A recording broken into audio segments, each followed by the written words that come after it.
I mean, I guess if you look back at my journey, there's a common trait that runs through it, and that's been a 10-year journey. And I didn't call myself an entrepreneur when I got started. Now I do, but I guess back then I just was, I saw a problem and I set out to solve it. And 10 years ago, that problem was as simple as there was a better way for brands to spend their digital budget. And I started a really simple business, which was just, helping companies buy Facebook ads and helping companies buy YouTube ads. And, 10 years ago, it wasn't so easy to do as it is now. And that for me essentially evolved into this path of, 10 years, I guess, in the advertising vertical and onto my fourth company now. And all of them essentially have been really just solving a problem in a way that I saw a gap in the market that I thought brands could get better value by spending their money in a different way. And if I was able to show them that, I would be able to deliver that value. So, as I said, the first business was a really simple media buying company. We really just bought Facebook and YouTube ads back when brands didn't know how to do it themselves. The second company was an influencer marketing platform, which really just, again, was a way for brands to connect with popular YouTubers, podcasters, Instagrammers, and promote their products or their message through those influencers. I then, I exited that company almost 4 years ago.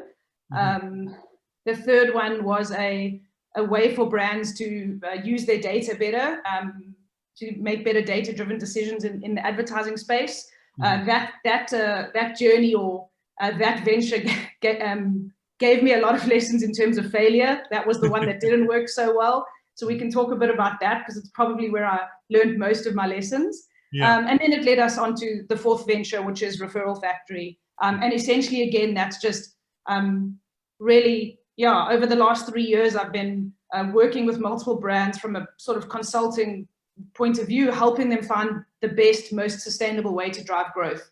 And the common factor I found amongst all those customers was, building A, referral programs, and, B, using your own customers as a marketing channel. And that led me to this fourth venture, which is, helping company, it's a software product that helps companies build their own referral programs. But essentially, if you kind of look at the trend through all of those, it was, my personality, and by nature, I'm a very curious person. I've always been addicted to the internet in probably an unhealthy way.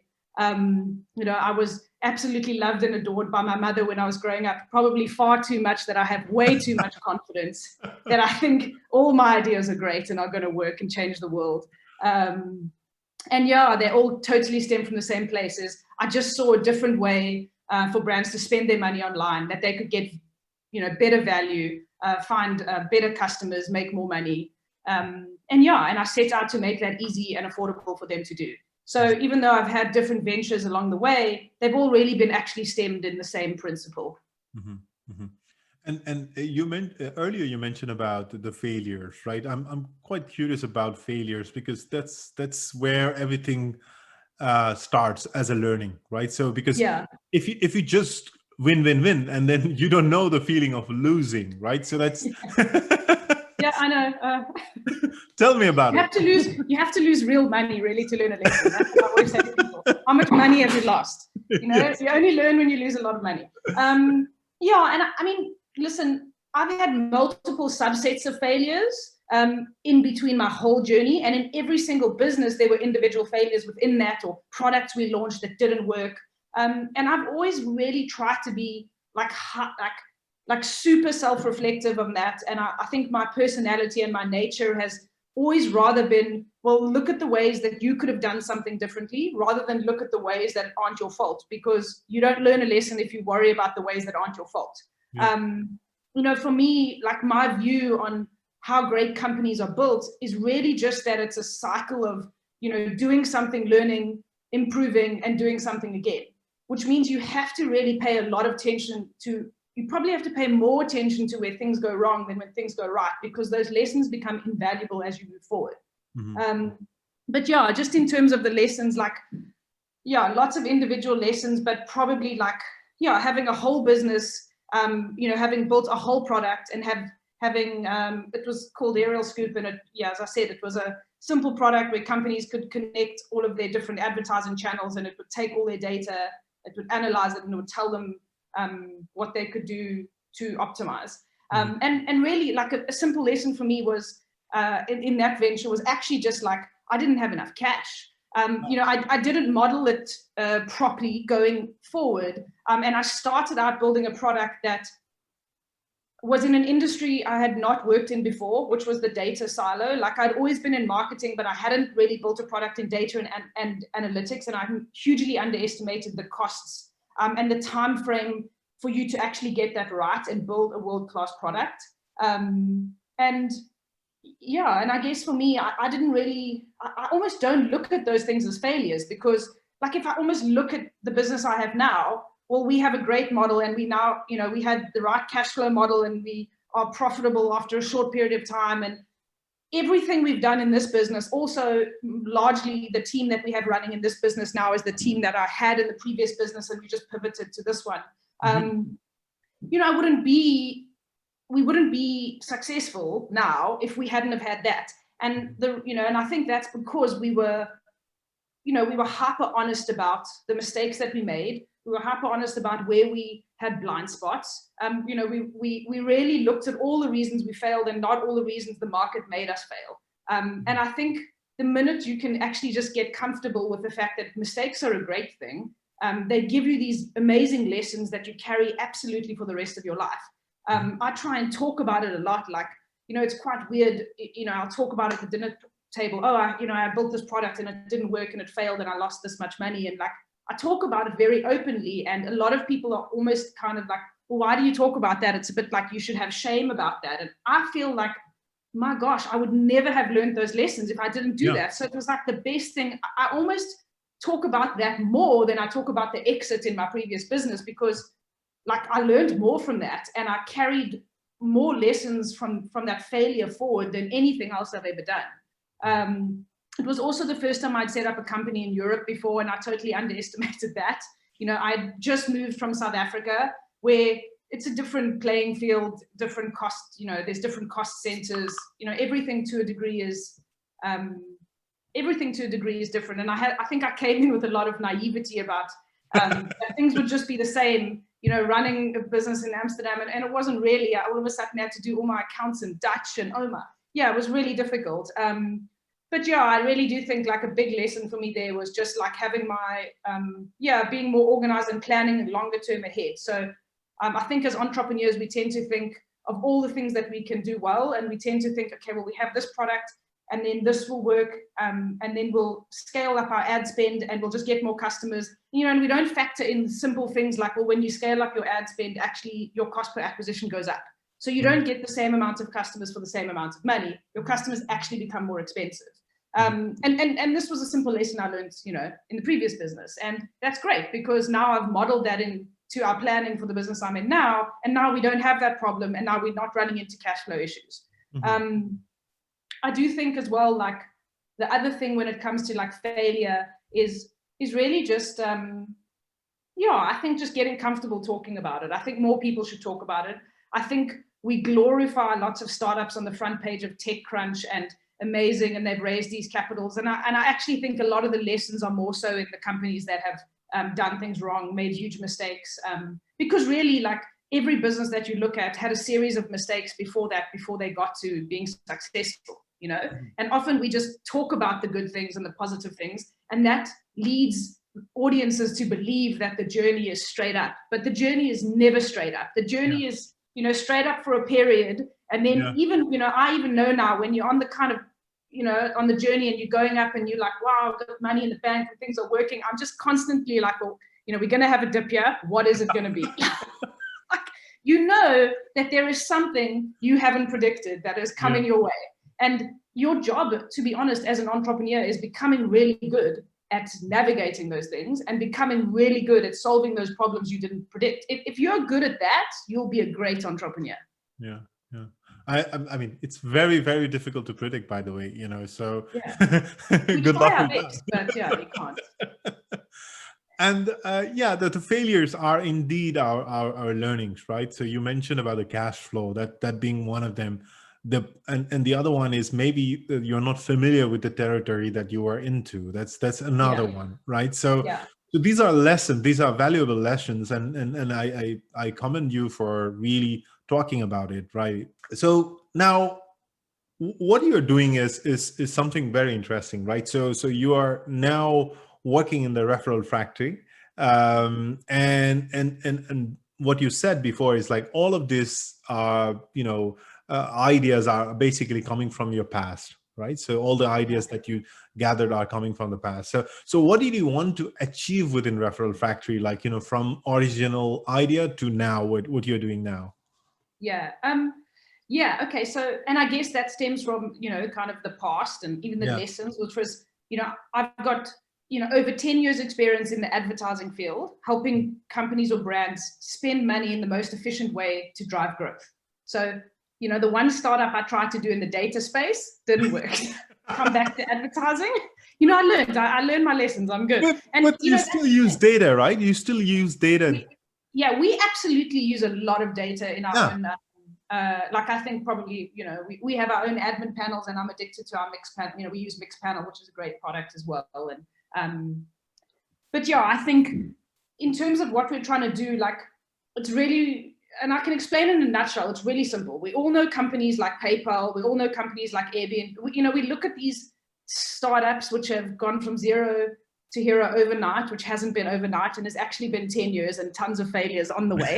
But a lot of the ways these new innovative unicorn type companies are growing in the tech space, to be honest, is they have versions of referral programs. So, on Uber, you can give your friend €5 to ride, and then you get €5 in return. Dropbox had that famous referral program where if you wanted more space in your Dropbox folder, you had to invite a friend. Gmail, to a degree, had also had a referral program in the early days. Yes. If we look at Clubhouse now, let's look at Clubhouse, which is really the most spoken about social app at the moment. And I think everybody's watching it to see what happens next. I mean, they really have one acquisition channel, and that's referral marketing. Like they are asking their users to invite their friends. And for me, what I just saw in that was, okay, there's these very, very innovative tech-based companies who use this channel to drive growth. Why is every business in the world not using the same channel? And the problem we found in that was really actually just because it's a bit technical and it's a bit complicated to set up. So in order to build a referral program, you need to know what you will give your customers as a reward, and you might need to have an incentive for the people being invited, but you need to issue referral links to users. You then need to track who refers who. You need to build a place where users can check their referrals. And if you don't have access to a developer or a large dev team, or maybe your dev team is busy, or you are maybe a marketing team and you don't have budget to build your own whole referral program, then essentially the platform we've built allows you to do that. It's like a no-code solution. The starter price is €75 a month for the most basic plans, so it's really affordable. You can completely brand and customize your referral program to look like your own. But really our market and the problem we're trying to solve is referrals are a great way to drive quality growth. Like it brings you customers that spend, it brings you the best quality customers. Like that we have learned, and there's lots of data to back that up. But we just wanted to make it really easy for every company to have a referral program without having to go through, without having to hire a dev team and then get designs done and how do we track it. And so that's essentially the problem that we're trying to solve. To be honest, I think we're only personally 20 or 30% into our journey. I think there's a lot further that we have to go. And I think the future of this largely is brands or companies essentially using their own customers as a marketing channel. So the same way that we use Facebook as a marketing channel, we serve ads on Facebook, where we use Google as a marketing channel. You have a subset of customers or fans that all know your brand, love your brand, and often actually are very happy to tell their friends about it. They just need to be prompted to do that, and they need the infrastructure to be able to tell their friends about it and get a reward. And we think that there's lots of ways that brands can use their customers as marketing channel, as their customers as a marketing channel. So they have a new product or promotion coming out, they should be sharing that with their customers and rewarding them for, passing that message on to their friends. And I think our journey and our roadmap is, we still have a far way to go. But essentially the principle is like, our first version of a product was you can build it, you can build your own fully branded referral program without the need of a developer, without having to install any scripts, and without having to write any code. So essentially small businesses, medium businesses, marketers are probably more of our customers. And we want to make it possible that they can do the same things that Airbnb, Dropbox, Tesla, for example, is one of the most famous referral programs in the world. But, they're a bunch of engineers, and it's easy for them to whip up a referral program in a couple of days and a good few hours of coding. And we really just think it's a great channel. And we think word of mouth has traditionally been something that, even with your podcast to a degree, someone telling their friend to listen to it is the most, like, you don't get marketing like that. Yeah. And essentially what we're trying to do is create a way that brands can engineer that. So yeah, I think we've got a long way to go. We only launched our MVP towards the end of last year, and it's really done exceptionally well. And we've got, I think we ran over 500 referral campaigns last month, and a lot of customers getting a lot of value from it. But we're also learning too. We're learning as we go, and we're really in this great place where we're also getting to learn with our customers. We're talking to all of them. We're seeing, well, what else could we be doing? What else could we build that could help them get more referrals? But yeah, I think, in a nutshell, that would be, I think that would be like the problem that we're trying to solve. And I think over time, my personal view on the landscape is, there's lots of places you can get reach as a brand these days. You can put ads on Facebook, you can add, there's lots of places that you can serve an ad and it can be seen by 1 million people. There's not lots of places you can buy trust. There's not lots of places you can buy, I know my friend and I told my friend I used, that's very hard to engineer, but that is actually the most valuable thing. And as any company in the world, like, that would be the first thing on your list that you would want. And we want to help brands essentially get more of that. And rather than driving the highest quantity of leads, we want to say, how can we help you get the best quality? Because we think, if you have a great product and you serve your customers well, people will want to tell their friends about it. And I guess in another way, something that we quite enjoy is I find like we often actually just get to work with the best companies in the world. And even these, even though a lot of the companies that are using our product are small businesses, like the referral programs that do the best are the referral programs that have great products, that service their customers really well, that are doing innovative things in the market.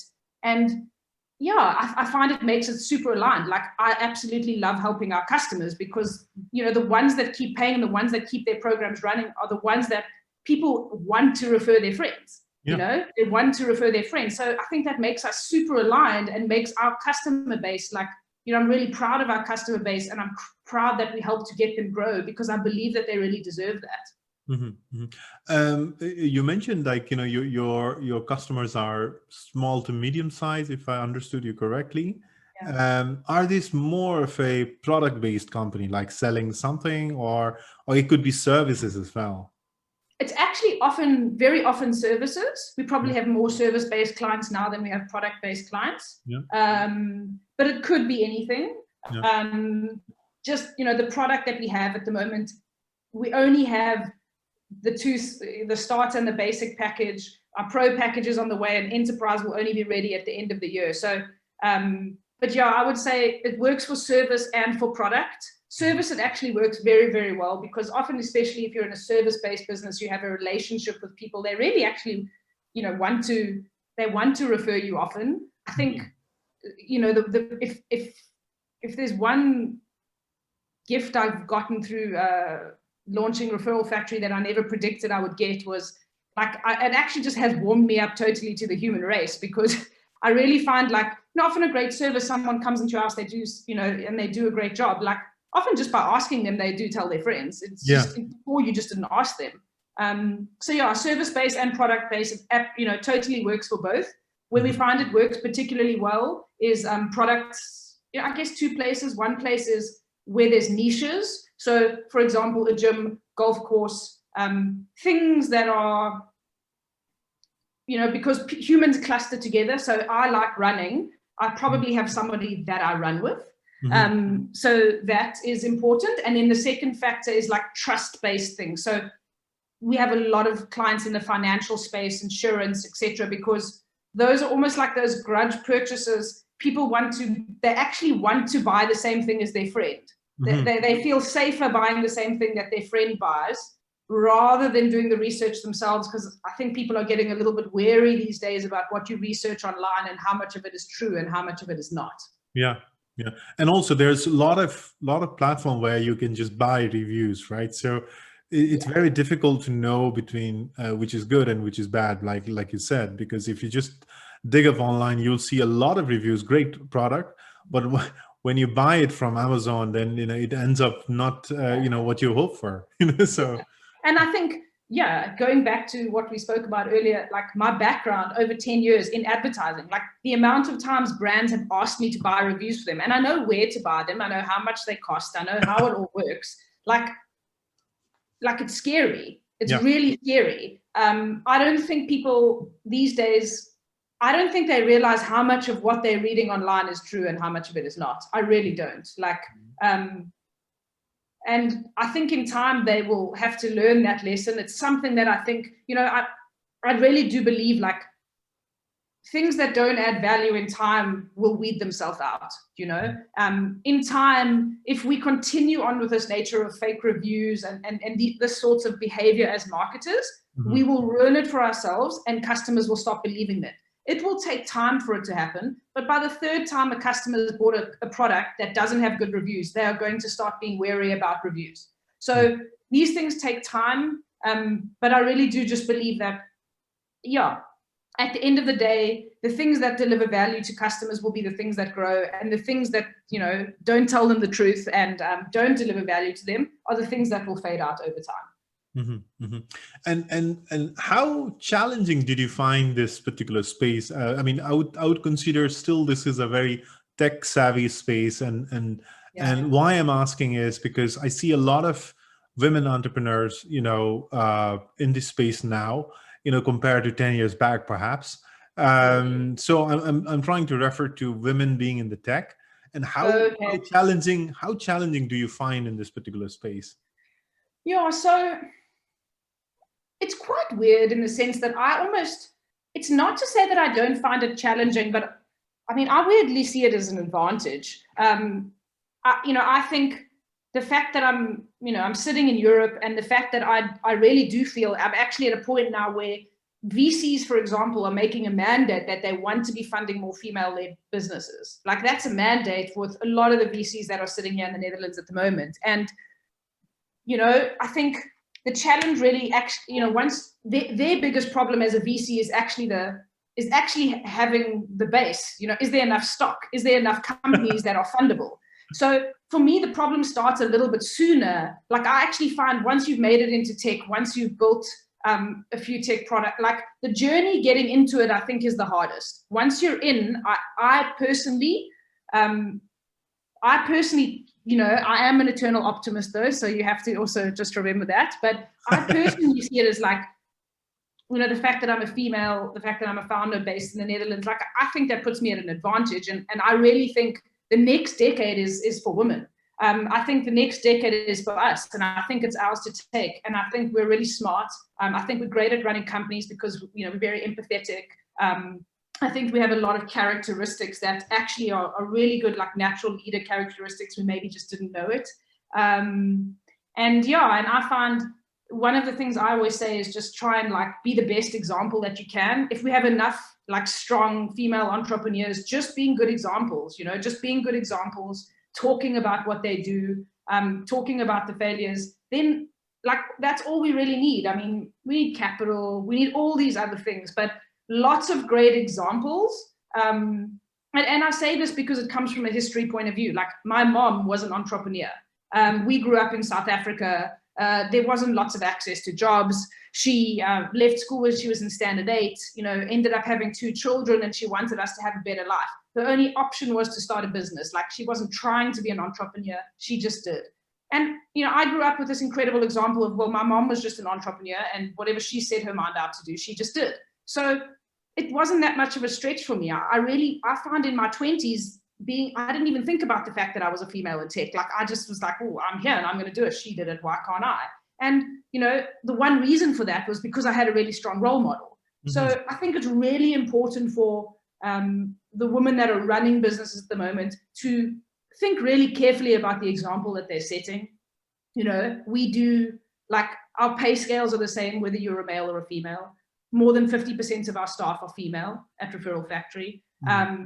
We do specific things. I invest time in networking. For example, doing this podcast, talking about this is important to me because it's important to be an example. I had an example, and if I can be an example, I really believe that will be a driver in change. But I do actually find, like, for me, the challenge was largely, I think, network based. I grew up, in South Africa, not with a large network. Didn't study finance at school, was good at computers. I did computers, but I never really did finance at school. I didn't go to one of the boys' clubs, universities. But I was really lucky enough to just be connected to the right people early on, just by the nature of doing good work.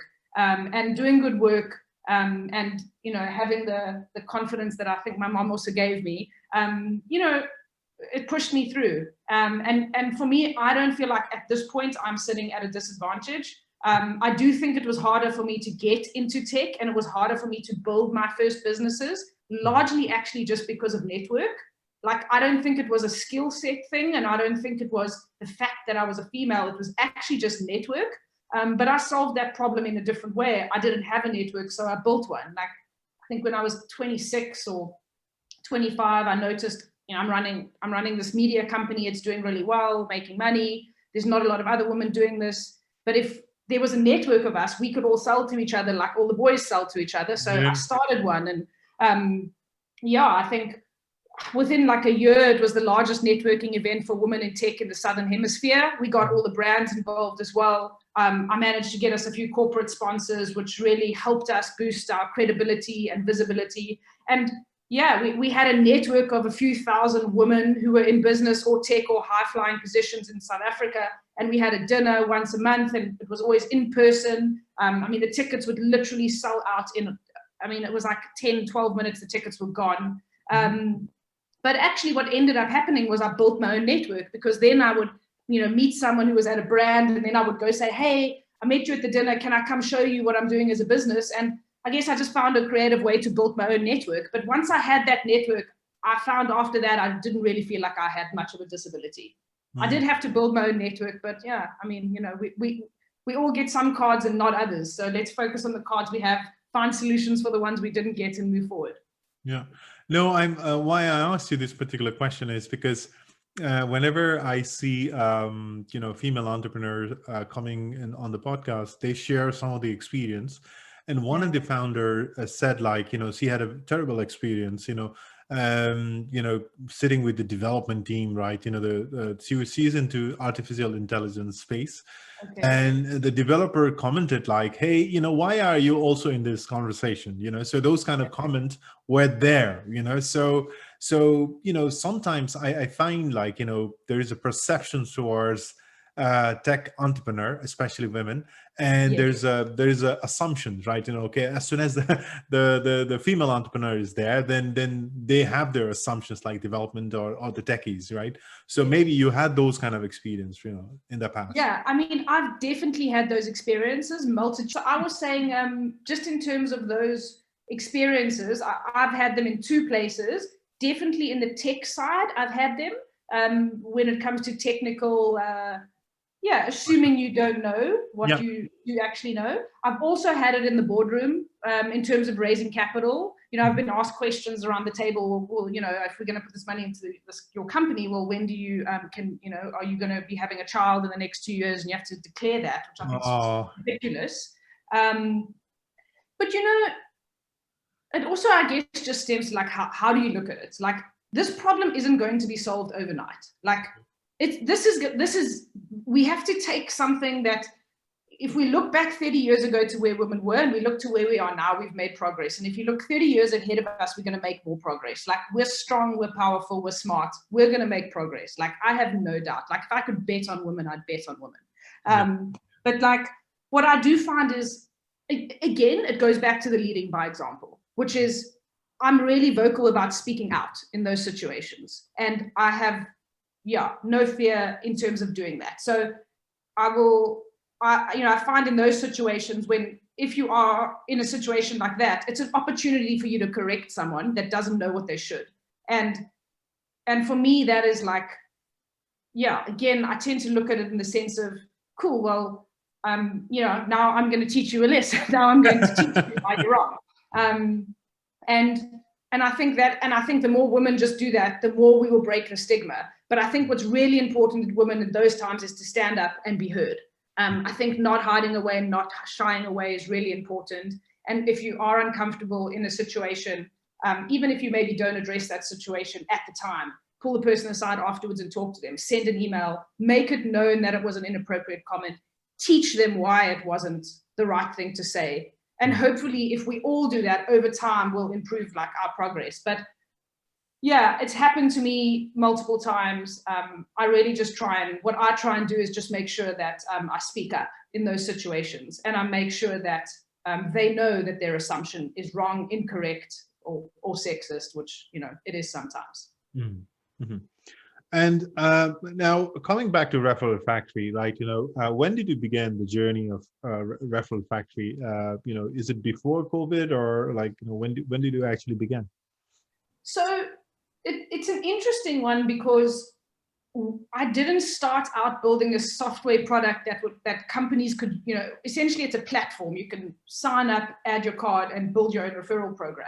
That wasn't actually how it started. How it started was people phoning me saying, I've raised capital, or I have this business, and I want you to give me some ideas on how I can grow it.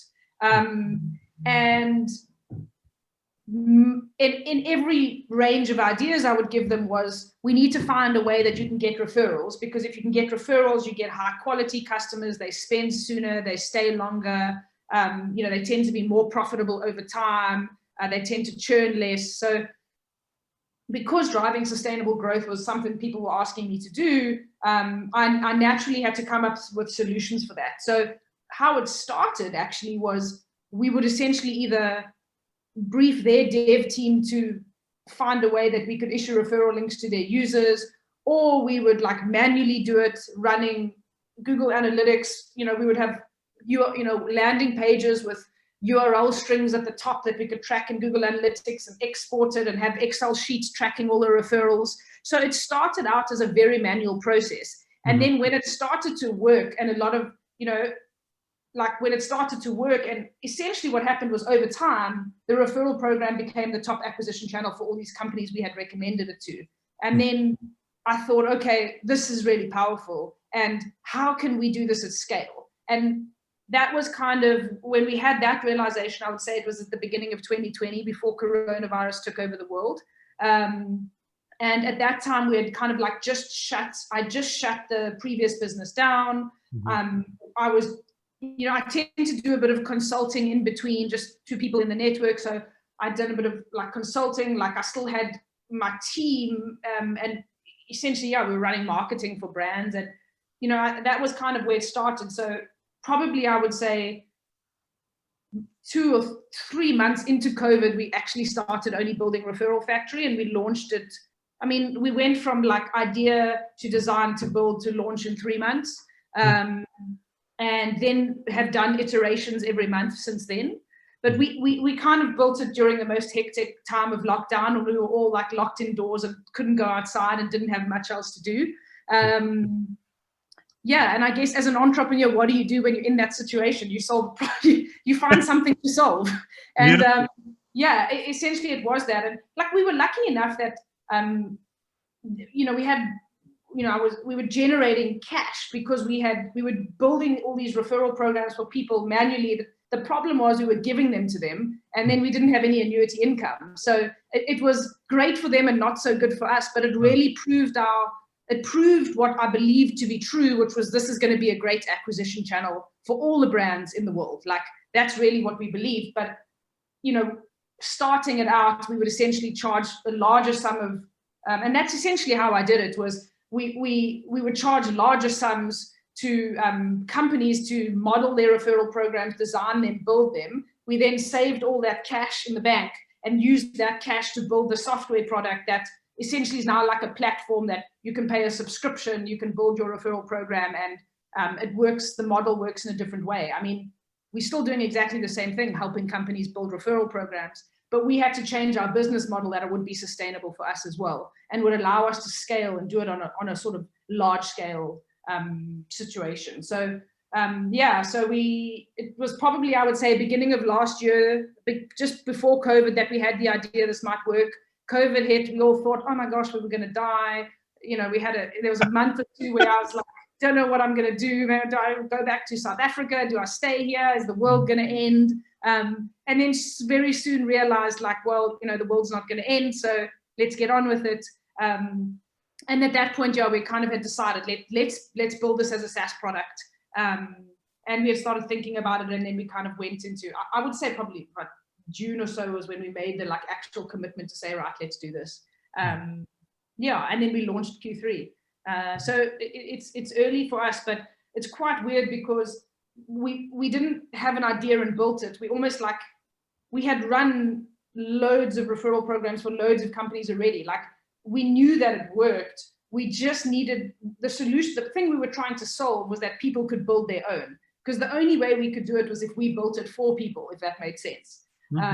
So we were pretty confident it would work, but like, you know, never be too confident. So you have to make room for that. But yeah, we built it essentially during lockdown. And kind of by the time everyone else started coming out of lockdown, we're still in lockdown in the Netherlands. I feel like we're never going to come out. But we're neighbors, by the way. Yeah, we are neighbors. Yeah, I know. And by the time we started kind of coming out of lockdown, we were ready to launch. And yeah, I guess it kept us busy and out of trouble during those months. What else were we going to do? So, you know, I had a team of incredibly smart people all around me that I'd been working with for a long time. And and so we kind of just decided to swing and believed in it and built it and launched. And I think we're really blessed in the sense that we managed to get traction relatively quickly, and managed to start getting cash in the door relatively quickly, which allowed us to keep going. And during this challenging time, you know, first of all, I must say that, you know, you managed to put together the idea into actual execution, which is really challenging, at least, you know, just by my own personal experience as well. You know, it's a challenging time. And I'm just wondering, right, you know, so you as a leader, perhaps you have a vision, you know, so you say, okay, you know, this is what I want to see Referral Factory going forward. But it must be challenging, like when you share your vision to your teams, and maybe you have reasons to wake up early in the morning, maybe stay late, but why would they late? Never wake up early. No, you don't wake up early. I'm not part of the 5 a.m. entrepreneurs club. I'm the like stay up till 2 club. Okay. You know, either ways, right? So you're working extended hours, you know, in general. So, you know, why would your team want to work with you? I think, I would say, I mean, we should maybe dial them in and ask them. No, so I think maybe track record helps. I think, you know, the people that are like full-time employed with Referral Factory, even though we launched the product literally Q3 last year, are the same people that since I moved to the Netherlands over 3 years ago, I've been running projects with, and, you know, and I think have always really been fair and treated our team with, you know, kind of respect. I try and, you know, make everyone feel included. And and I really just think relationships are built over time. And the people that are working, you know, on the project now with us and the team that we have, it's a team that's been with me for a very long time. So it didn't take me too much convincing, because we had done things before in the past. Everyone had always been paid on time. Everybody was always treated fairly and with respect. And I really do just believe that is, you know, if you go about your day to day and you act with integrity and you do the right thing, when it comes time to you needing something back in return, it's not that hard. It's not that hard to get people to believe in you and to buy into the vision. Because for the years you've worked with them previously before that, you've always acted with integrity, you've always done the right thing, and they trust that you will do the same in the future. So I didn't find that particularly difficult, but it largely was because I actually already had a network and team of people around me, and I essentially just took them all kind of in and said, let's go full time and let's do this. So I didn't really find that convincing people was too hard. Also, I'm relatively good at convincing people, so I think having worked in sales for most, you know, having doing the first frontline sales for my business for all of my companies for the last 10 years has helped me a little bit with those skills. And then I think the other thing that made it really, I think actually relatively easy, I don't want to sound too arrogant, but it was relatively easy, was because we actually had data and proof. Like, we've done this for X amount of companies. They've got X amount of value from this. Like, we had actual data that we knew this worked. And all we really were doing was saying, now we want to take this to the rest of the world. So I think it would have been harder if we were trying to get people to buy into the idea, but we already knew that if we can just get more people to do this, our problem wasn't that we were worried it was going to work. Our problem was, how can we make it easy for every company to do this? So I think that allowed the team to feel really inclusive, in the sense that we knew it was going to work, but the problem we had to solve was making it easy for people to do. And that's something that we needed to do together as a team. That wasn't really something that I could do together by myself. Well, I could do by myself. So in the sense of, like, I think it took a lot of the risk away, in the sense that if we really believed we could, as a team, solve the problem of making it easier for people, we all believed it was going to work because we had the data to back it up. So I think that also played in my favor. Right. And when I get a chance to ask your teammates, like, you know, hey, what kind of leadership is Kristy? Then what would you say to that? Well, they all what think would they say? What would they say, rather? Sorry. Yeah. I think they would say I'm hard. Like, I think, you know, I'm, you know, the annoying person. I mean, I'm the most annoying. You know, this morning I was offline for like 2 hours because my computer wasn't working, and I started getting messages like, "Are you dead?" Because they're not used to me not being online. I think I'm very, like, high energy and crazy, and I do tend to be very messy. So I think it takes a certain type of person to be able to work with me, because being structured and neat and organized is not very something I'm excellent at, but at least I'm aware of the problem. So I do find as companies get bigger, I'm aware that I need to bring in other people to help me with that, because it's not something I'm good at. But yeah, I would say, like, I think not only just me, but my team and everyone together have great relationships with each other. But yeah, I think most of them would tell you I'm insane, if I'm being honest.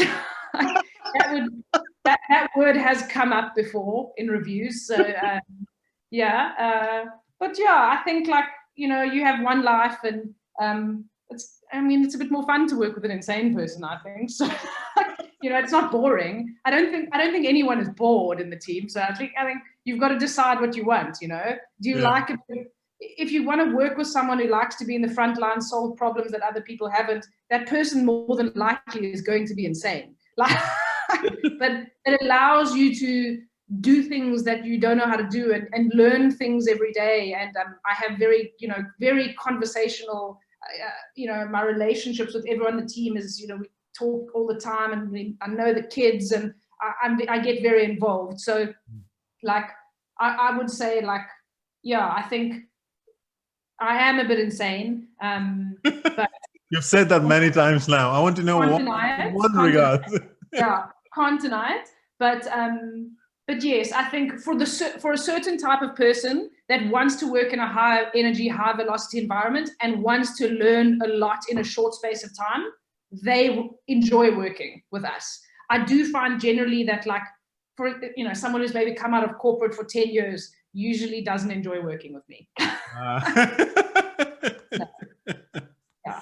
Yeah, I think I get that part, because entrepreneurs would like to be engaged with everything what's going on around them, right? So you mentioned insane a lot of times. I want to know, like, in what regard are you insane? Insane. So I think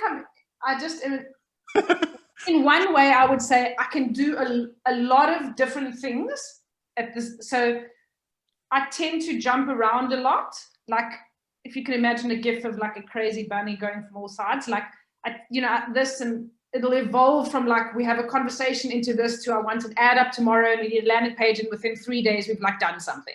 And I think when I say insane, what I almost mean is that process would be a 3-week process in a normal company, and in our company it's 3 days. And it's just kind of 3 days because like, I just know it can be done in that way. And yeah, so I would say, like, I tend to take things that normal people will think are impossible and just be like, why?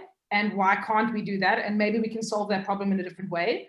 I'm not very scared of things, and I'm not very scared of failure. So like, I think a lot of times when people start working with us, they find it quite odd that like, I don't really, if you make mistakes, or you do things incorrectly, or you upset a client, like, I almost, to a degree, I'm like, well, that's so great. What did you learn about that? So the fact that we kind of more have a very open and free environment where making mistakes in our company is not a problem. Sometimes people find that a little bit insane, but I guess it stems from the methodology of you learn more from your mistakes than your wins. So talk about them, celebrate them.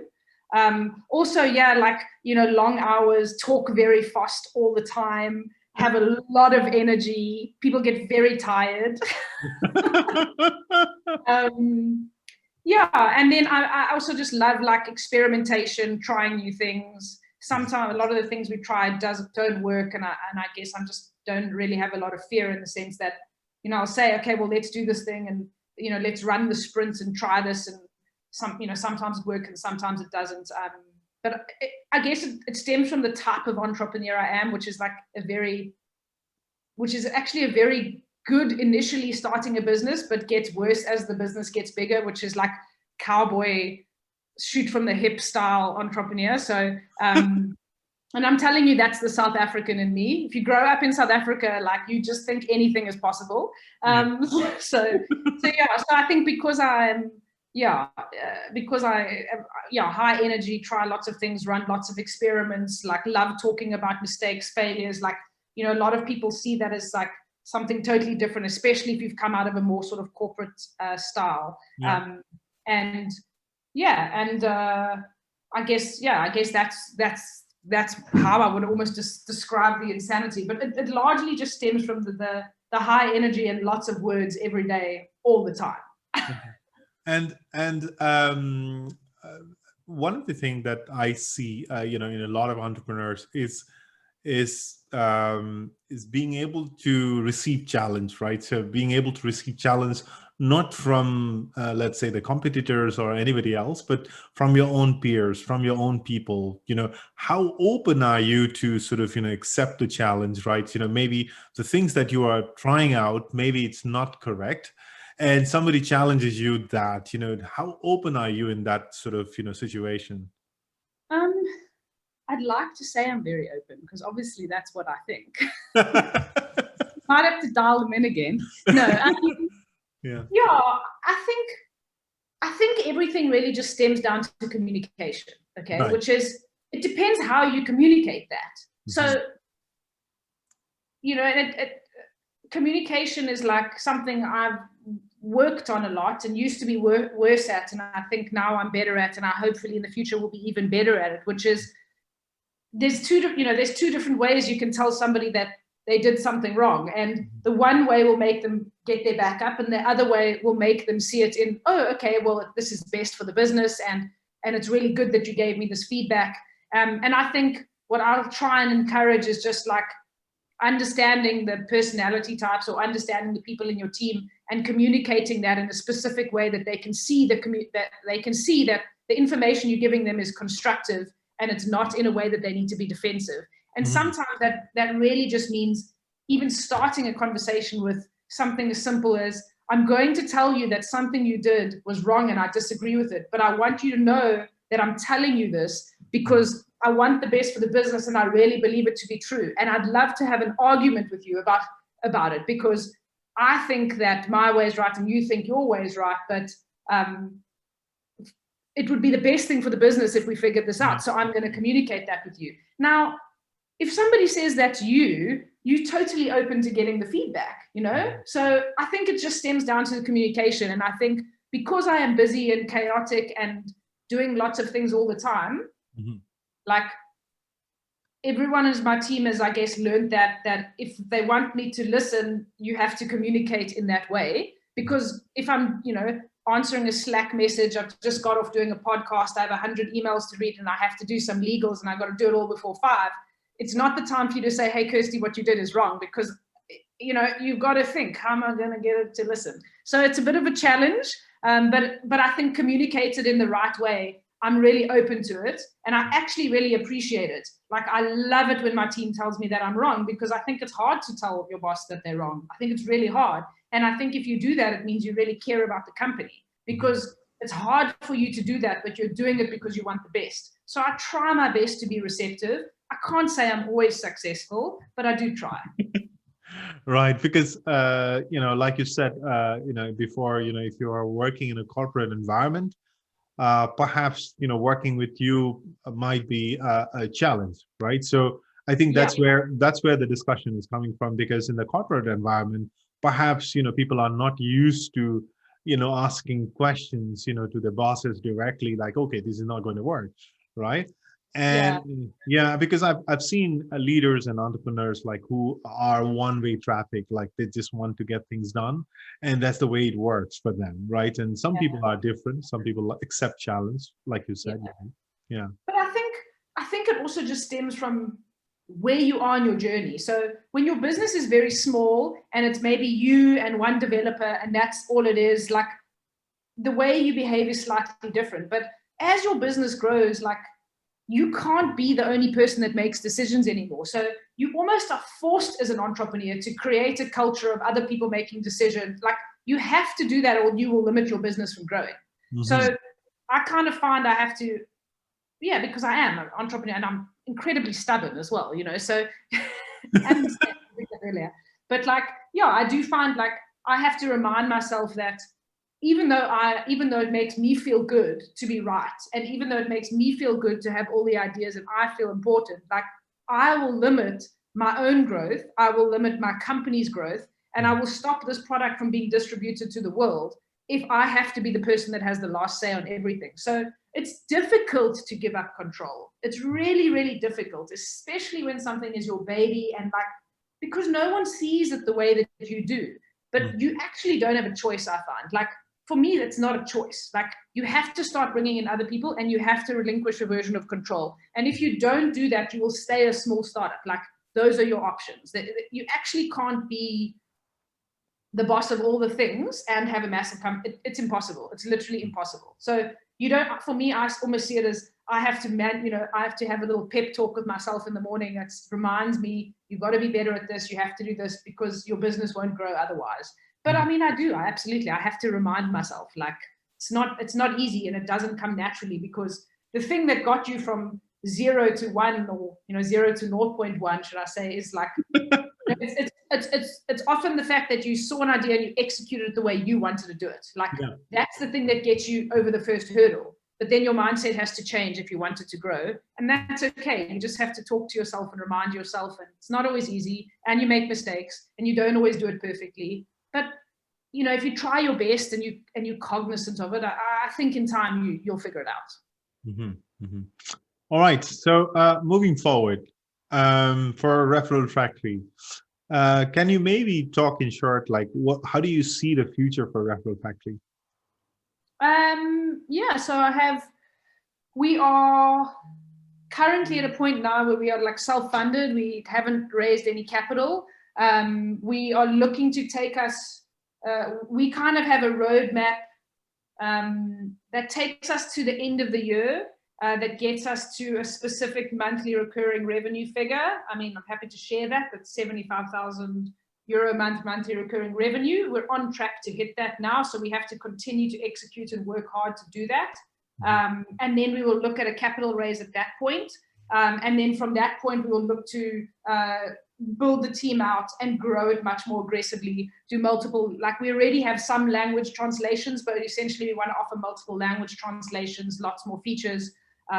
Currently, our current product at the moment is really only servicing small to medium-sized businesses. But we have in our roadmap plans for larger businesses, plans for enterprise products, etc. So we're just growing. For now, the focus is focus on the customers we have, continue to grow at the rate that we have, get our retention numbers to the point that we need them to be, make sure that our customers are getting absolute value from our product, and use the money that we have coming in the door without growing too aggressively initially until we hit that kind of milestone. And then once we hit that milestone, I'll be really happy with the foundations, because that will allow us to have kind of, I guess, a really strong core team, like enough revenue coming in the door that we can be spending and sustaining ourselves. We wouldn't necessarily need capital to exist at that point, but we will at that point want to accelerate or put the foot on the accelerator. And then we will look to do a capital raise. We are already in chats with 2 specific VCs. It doesn't necessarily mean that's who we will work with, but we've actually said we're going to get to this point on our own. And yeah, because we are lucky enough at the point that we actually are generating revenue. So we bootstrapping it until that point. We want to make sure our foundations are absolutely solid before we raise capital. And once we hit the specific milestones that we know we are comfortable with, then we kind of turn it into scale. So I would say we're still in the startup phase at the moment, but 2022 is going to be our year to accelerate. I would like to maybe have a chat with you next year, hopefully, or maybe towards the end of this year. Where you are and your journey, and I will keep a close eye on that. And keep me posted. Anything comes up, keep me posted. I would be more than happy to share to my audience as well. Great. Thank you so much. And thanks again for having me and for all the fun and direct questions. And I mean, I'm not very proud that I admitted I was insane on the podcast, but I guess that's out. And once it's on the internet, you can't take it back. You're done now. No, you're done. Cool. All right. You take care. Thank you so much.